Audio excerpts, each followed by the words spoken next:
micro, macro trauma. So trauma is trauma is trauma is trauma. And I want to take it to a place that's a little bit deeper, because I want you guys to know how this affects your neurology, because that's what you come here for, right? You come here before to change how the brain talks to the rest of the body, and vice versa, how the body talks to the rest of the brain. So when you think about trauma, what's different things that we can look at? What are different traumas that we can have? And we can say these out loud, like it's a safe group. A what? A fall. 100%. A fall. Car accident. Perfect. That's it. Like trauma. Beating you. Psychological. They can take it so Thank you. You're right. Yes, 100%. Like emotional trauma or psychological trauma. You're right. I was just thinking a lot of loss, that kind of stress. 100%. And people don't think of that as trauma either. We always talk about the 3 T's of the subluxation. What are the 3 T's that cause a subluxation? Toxins and Yeah. Yeah, right? So those thoughts, those traumas, those toxins. But sometimes when you have a thought can be a trauma. Sometimes when you're consuming food that isn't necessarily supposed to be in your system, you're looking at a trauma again. But when you say the first T's, we're talking usually physical trauma. But I want you to understand how physical trauma also interprets itself in the brain just the same as a thought does, just the same as a food does, just the same as X, Y, or Z. So, as we... this is really... Oh, awesome.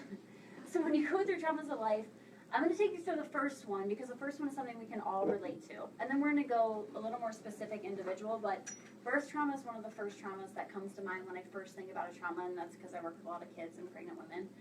But you guys said it: falls, sports, work, everyday physical stress, everyday mental stress, and everyday toxic stress or emotional stress. I do want you to know, Dr. Bruce Lipton is the pioneer of something called epigenetics. Epigenetics is the idea that the body can live above the genes. So if your genes are programmed, it's the idea if you have 2 twin sisters, one, they both have the breast gene, or the breast cancer gene, one gets it, one doesn't. It's the idea that it's not necessarily the gene that controls the body, it's the environment around the gene. So genes can be turned on or they can be shut off. And so he's kind of this pioneer about how the body interprets the environment and how it expresses itself from there. So the function of the nervous system is to perceive the environment and then to coordinate behavior to all cells. So we're going to take this deep, and I really, really, really have to have you guys, you got to stay with me tonight. You got to stay with me.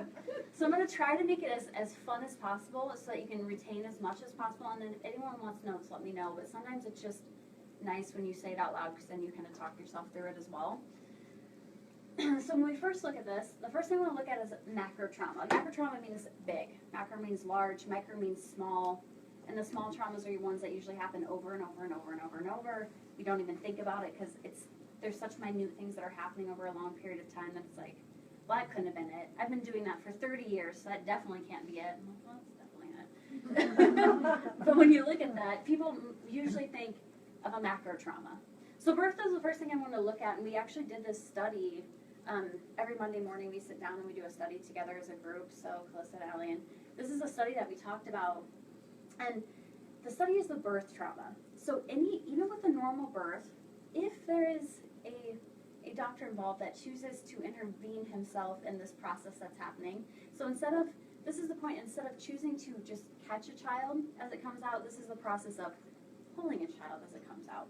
So even with a normal birth process, 60 to 90% of axial traction. So axial traction is a traction that's like a pulling force up against it.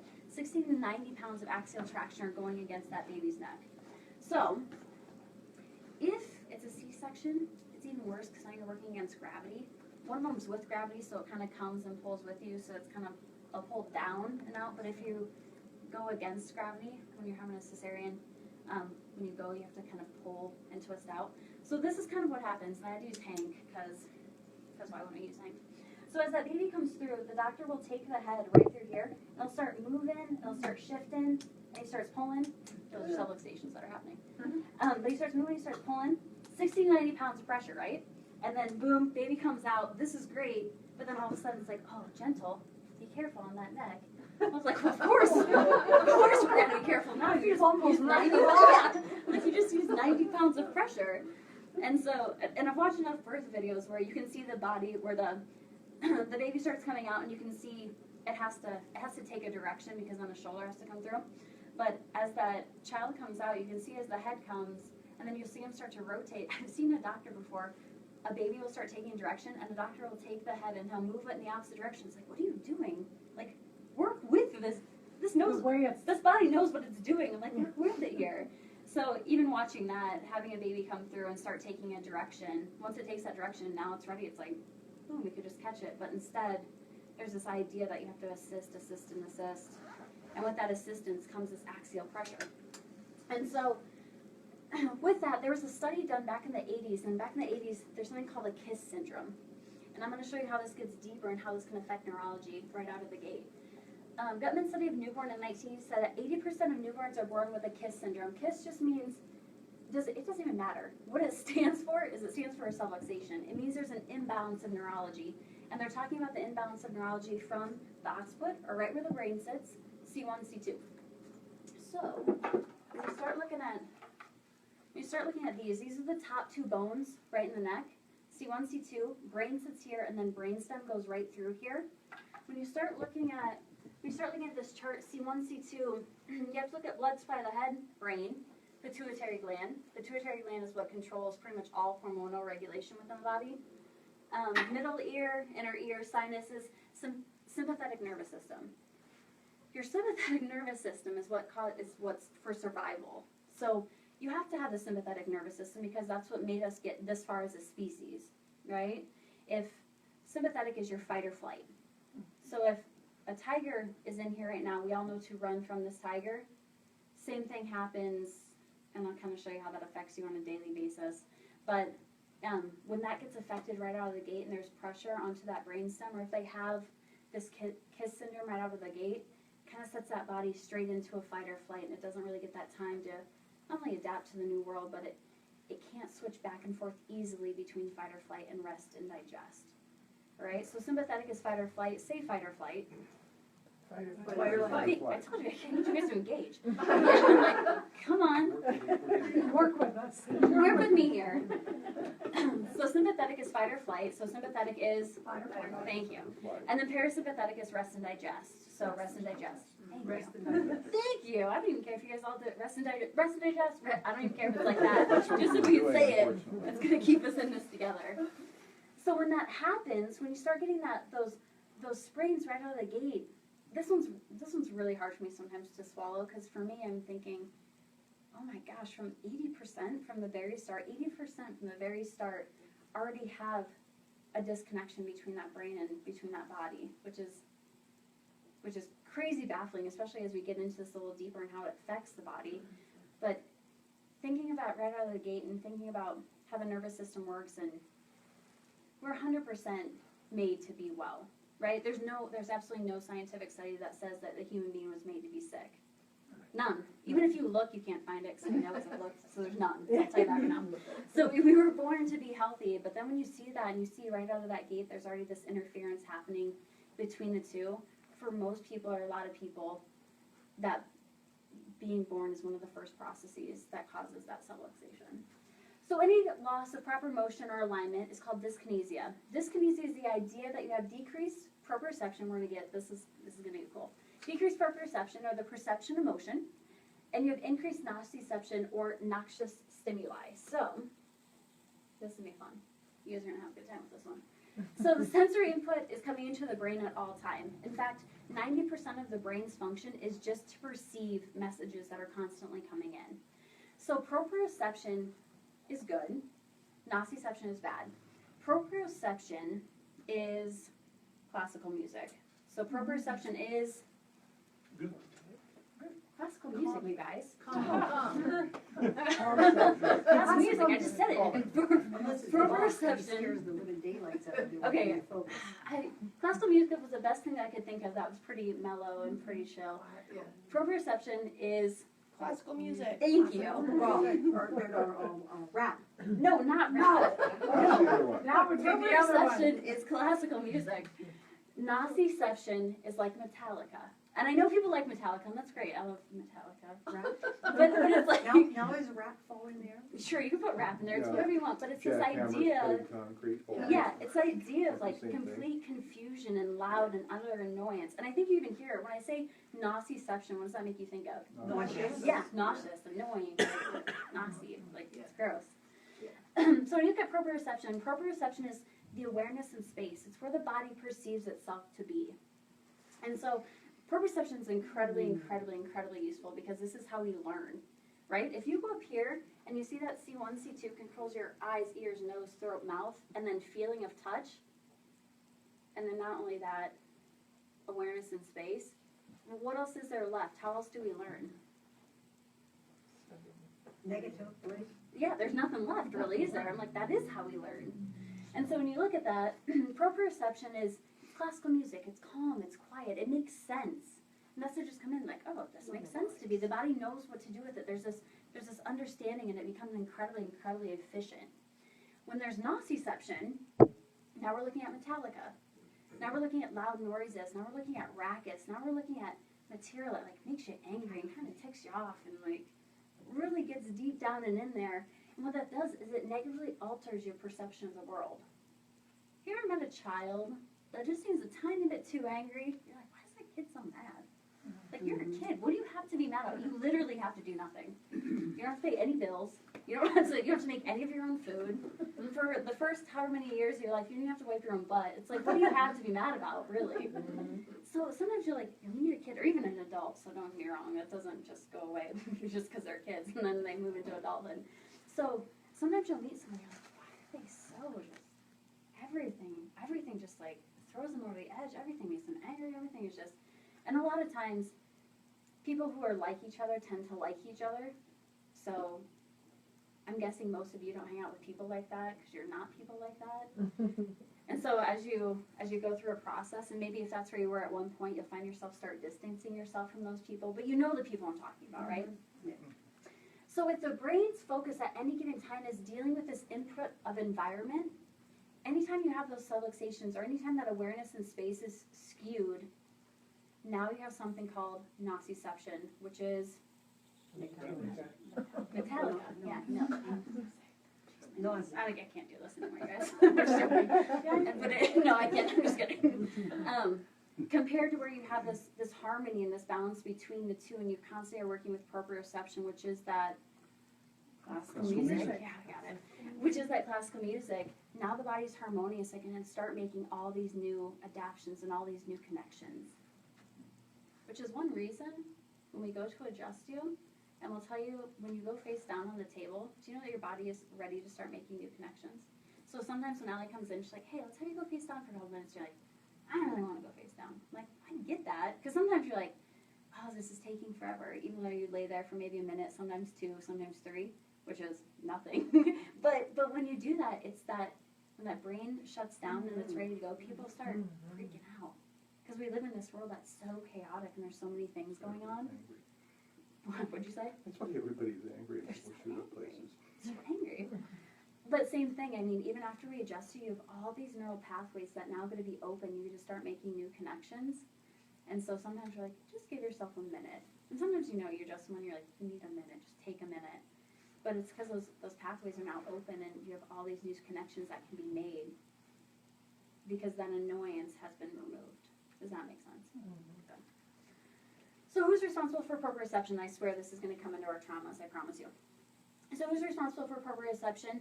One of the biggest contributors to proprioception is movement. So proprioception is awareness in space. So it's a classical music, but it gives you so you know that your hand's over here and that your other arm's down here and that your foot's down here and that when you're walking, you're not tripping, that I can still chew gum and move my arms and talk and all these different things can happen at one time. Diana, you look nervous. She's like, I can't chew gum and walk. Don't be silly. But the most I don't. But the most important part to know is 60% of your proprioception comes from your spinal cord, or comes from the spinal column. So yes, I adjust spines, but what we're really doing is we're working on neurology, right? We're working on those nerves and how they function. So 60%, 33% of that 60 comes right through here. So remember we talked about that very first macro trauma, that big, huge first trauma? Same thing. Anytime, because we have little bobbleheads, when you're in a car accident, a lot of times there's a lot of trauma right here. Any really big trauma, when it comes to like physical, snowboarding, you go and you take a hit and then you fall for it a lot of times. Even if you hit the side, guess what your head does? Even if you hit forward, guess what the head does? It follows suit because an object that's in motion wants to stay in motion. So when it gets to that end, it kind of flicks a little bit. So a lot of times that's where a lot of damage is for a lot of people. So upper cervical spine, this is where we get most of our information coming in. And we said that's not weird, right? Eyes, ears, nose, throat, mouth, touch. Makes a lot of sense. That's where we should get a lot of information from there. The second one is your sacroiliac joint, or your sacrum, which is right. This is the tiniest one you'll ever see. A gnome passed away. We harvested his organ. We took this from. That's not true. If there's any kids listening, the gnome is the cousin to the elf, and that's not what happened. So when you look at this, why would this be an important place for a human to gather information from? Yeah, what do we do all day? Walk. Well, not anymore. What do we used to do as a species? Yeah, thank you. That's where we come into microtrauma. You're right. As a species, we walk. We have to walk. We're bipeding around 2 feet. We're moving, and we're constantly moving. And the only way to be able to jump over something and to not eat it, or the only way to be walking, not trip over our own feet, is through the information that comes from that pelvis. So from that pelvis, from the sacrum, and it moves all the way down into the feet. I'm going to show you how it changes. Same thing in microtrauma, some of that like kind of repetitively, maybe like rolls an ankle or sprains an ankle. I'm going to show you how that will continually transition up into the brain. It will cause that person to always be a little off balance. And then the next place is the jaw, actually, is the third place, which is not really that weird either because we eat. So we eat food. So it's not really a crazy spot for it to be.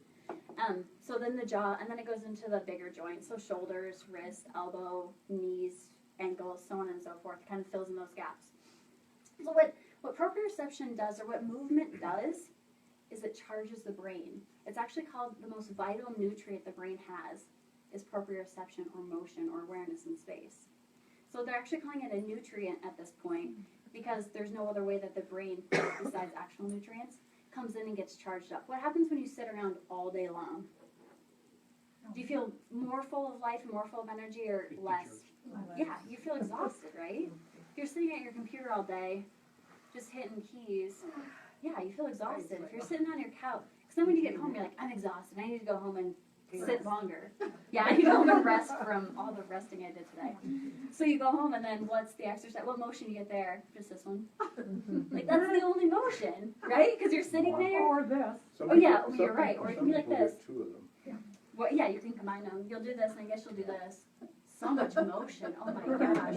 Watching television and then watching your screen in front of you. So much motion. I don't know how you're exhausted. I have no idea why. But you're right. It's that motion of the spine. It's the motion of our larger joints, the hips and the knees and the arms and the pelvis. That's what actually those messages send. That motion sends messages back up to the brain, and it charges the brain. It's literally like a battery. So it's like you're on a bicycle and you get to see the light turn on, just like that when you move.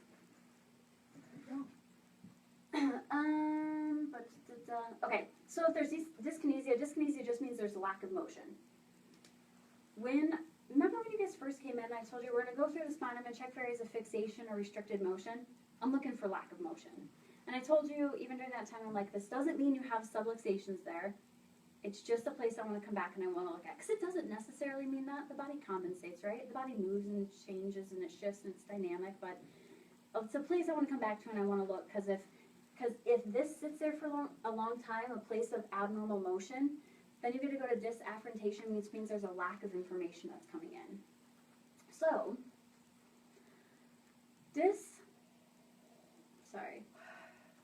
dyskinesia, lack of motion, goes to a place of lack of information, and then you come to something called dysautonomia, which is basically called confusion.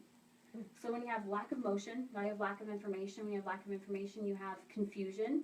Confusion is another name for nociception, and nociception is... Metallica. You guys nailed it. I knew it was going to get good. The thing with the body is it can't be in growth and protection at the same time. So you can either be in fight or flight, right? So sympathetic means that you are in, nailed it, good. Compared to rest and digest, which is called parasympathetics, but so you can't be in those two at the same time. You can't be running from the tiger and sitting and digesting food at the same time. The level of importance is, they're not even on the same field. If one has to take precedence over the other, who's going to win? Fight or flight.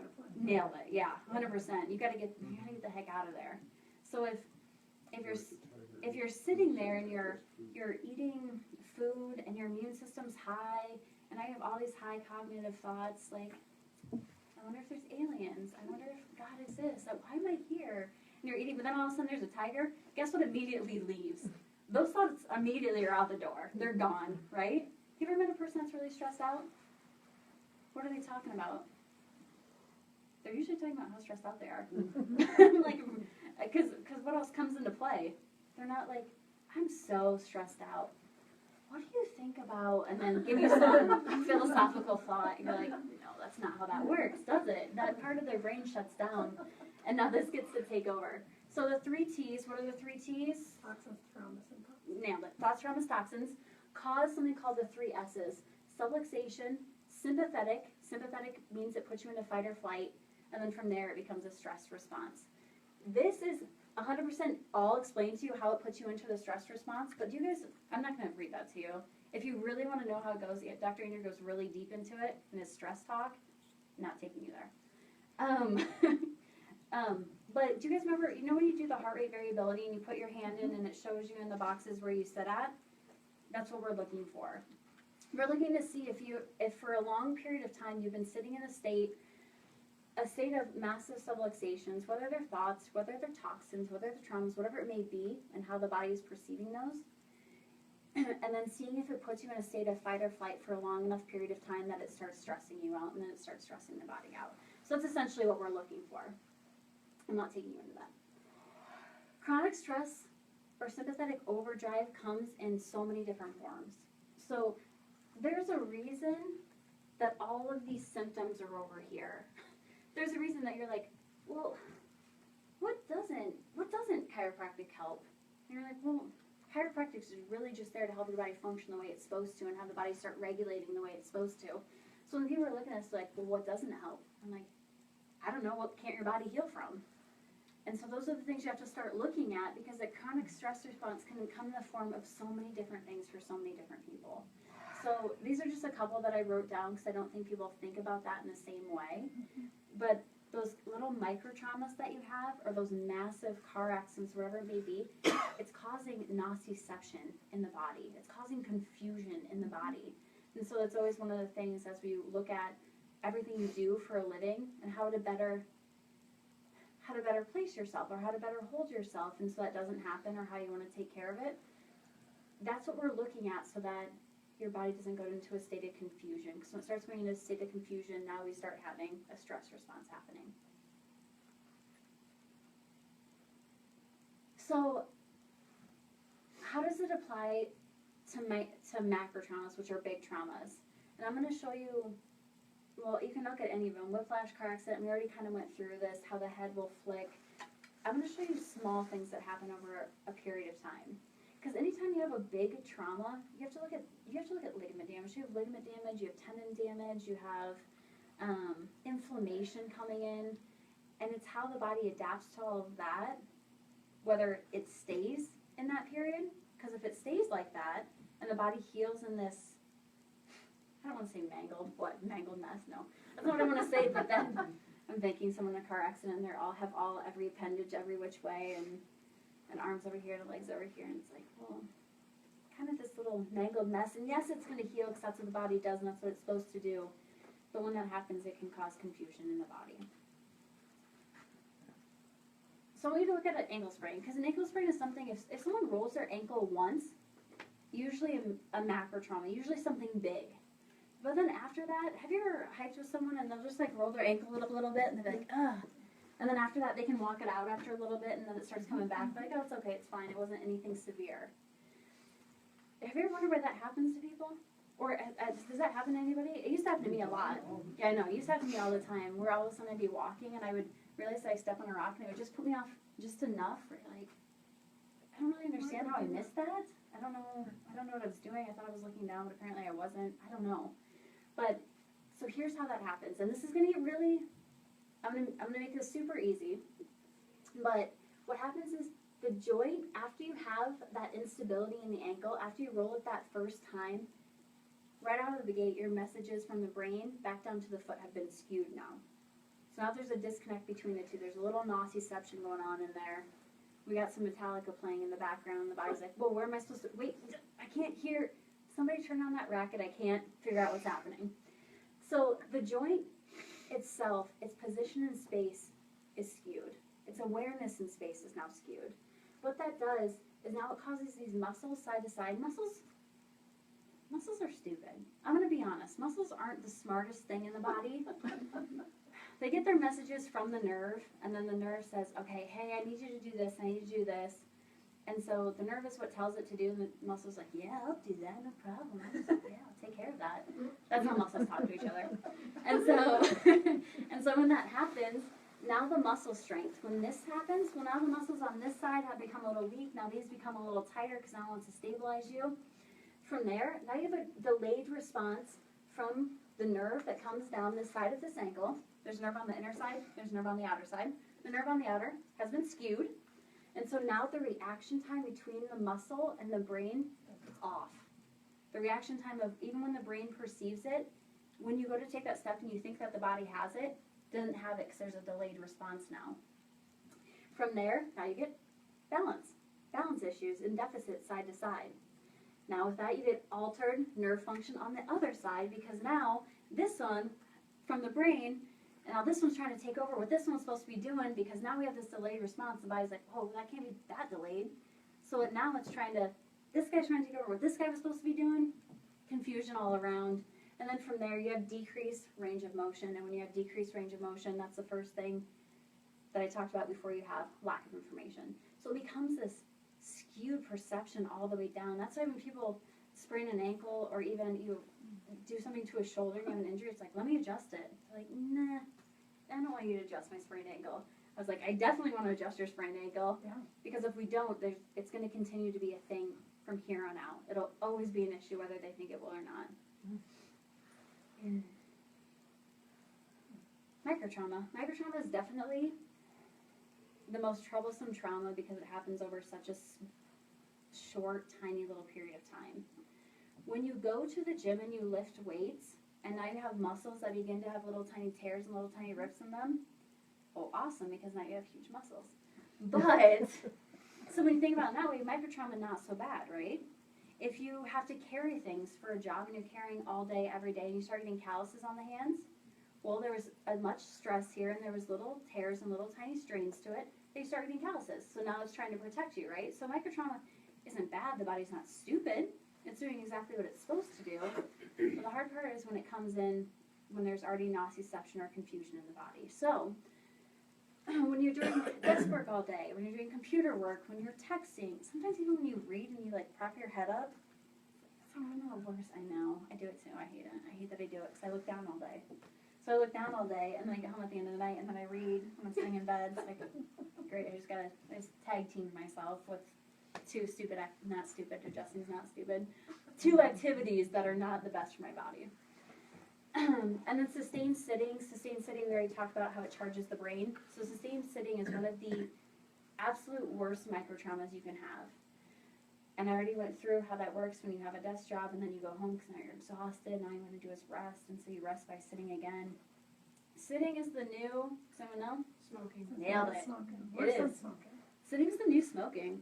Sitting's basically associated with every single type of chronic disease you can think of. Yes, inflammation is too, but there's a reason that there's so much inflammation in the body when you sit for stagnant long periods of time. Driving, texting, reading, posture, improper lifting, all of these things cause these little tiny traumas over such a long period of time. So maybe that day you were a little bit sore one day, maybe 3 years later, now you're a little bit sore, but now when you get home at night, you need someone to rub a muscle. And now it's 20 years later, and it's like, not only am I sore at the end of the night, not only do I want a back massage, not only do I want to put heat on this and ice on this and this, that, and the other, but now I can't sleep, and you see how it becomes this vicious cycle over this long, long period of time. But did that disconnect, did that lack of motion, causing that lack of information, causing the stress response, did it happen in the beginning, or did it only happen 30 years later? Yeah, it's been happening that whole time. It's just been slowly but surely causing this miscommunication between the two. So microtearing happens around muscle fibers, around sheaths, around muscles, connective tissue, and then it puts stress on tendons and bones. But one of the biggest areas where that arises is muscle, which is why you can build bulk. Ligaments, vertebra, disc, and skin. Disc herniations and disc bulges are one of the biggest things. People always think that, don't get me wrong, yes, if you bend down, you're picking up something huge and you're lifting something big and you go to turn and that might have been the first one. But when I see people a lot of times, they're like, I wasn't even doing anything. I bent down, I picked up this feather. The feather caused this disc bulge. That feather did not cause that disc bulge, I'm going to tell you that right now. But it was the improper use of their body for so many different years that all it took was that final break in the camel's back is when they went to bend down, probably improperly, to be honest with you. Did they bend from the knees? Probably not. Did they bend forward to pick up that feather? Probably. And then when they went to come up, it was just enough pressure, again, in that wrong, disconnected mindset from the brain back down to the body is what actually caused that disc herniation. Small amounts of inflammation with each trauma, so that's the other thing you have to know.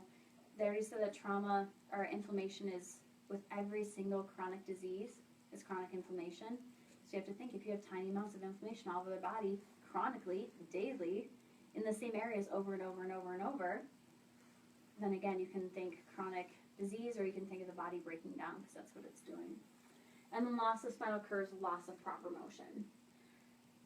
I know that when we started this evening off, that's not where you thought this was going to go. You're like, oh, trauma, this is going to be, it doesn't be easy, no big deal.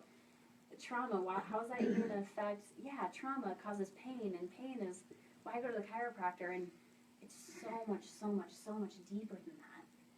It's so much more crucial than that when you start looking at everything that body does for you and everything that it's trying to do and all these messages that are going back and forth, and when you put in a subluxation or a misalignment somewhere and how it can skew the entire perception of what the body's trying to express itself in. I want to end tonight, and I want to tell you guys a quick story. There's a family, and every Christmas, they write down, depending on your age, you write your letter to Santa. It starts out as a tradition. You write a letter to Santa, and however old you are is how many gifts you can ask for.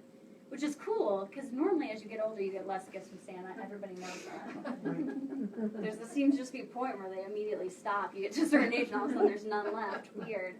So they started out this tradition where however old you are, you could write to Santa, and you can ask for however many gifts, and then they sit down on Christmas Eve, and they read through it. And so there's this family, and the dad was turning 56, so he gets out his list, and it's like, it's this long list, and he's like, from this year from Santa, I want a cruise boat, I want this, I want a new kitchen, I want to take this vacation, I want this, I want that, I want da. And he starts going through his list, and Christmas comes and goes, and then the next year the family sits down together, and it gets to Dad's turn. He's 57 this year, so you're thinking, okay, just need a massive list. Let's hear what he wants this year out of all these different things he writes to Santa. And he pulls out his list, and it's like this tiny piece of paper.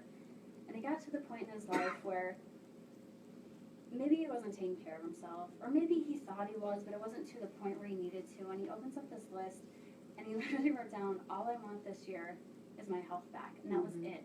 The one thing. And you look at the year before, and you're like, oh my gosh, this massive list of all these things he wants. And then you come to that next year, and it's like, I think people always say it, but I don't think they really think about it. It's like, if you don't have your health, you don't have anything. People love to say that. It's just a quote that I think gets freely thrown out there, but with not necessarily the amount of conviction that I think maybe you need to think about it in. And when you come into the season of giving back and as helping people and trying to engage people in what the season's all about, whether for some it's religious, whether for some it's more community-based, whatever it may be, when you think about that and you're thinking about other people, I mean, you guys have to share the message of things that you know. And I know I took it deep today. And I know it's more like, whoa, how am I supposed to remember that? Metallica versus classical music.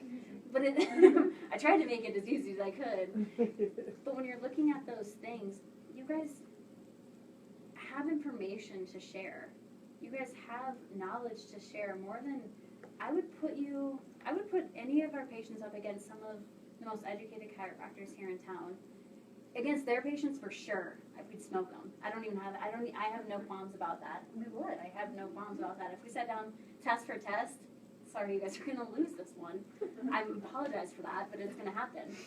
And when you start looking at that and the information that you have to share and the love that you have to share, and it's what we try to do here every day, make this season about giving back to somebody else. Bring somebody to a class. In December, we always do the gift of health, where we hand out gift certificates, but it's really, they're not for you, they're for you to give to somebody else. It's not at our expense, but it's something for you to share a message with somebody else. So whether it's this, whether you bring them to class, whether you sit with them because you guys have less stress in your life, because when you're less self-luxated, you have less stress, period. More self-luxations you have, more stress you have, and that's how it is. I see it every day.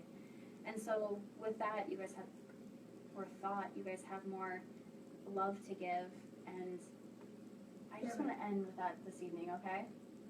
Okay. All right, everyone have a fantastic night.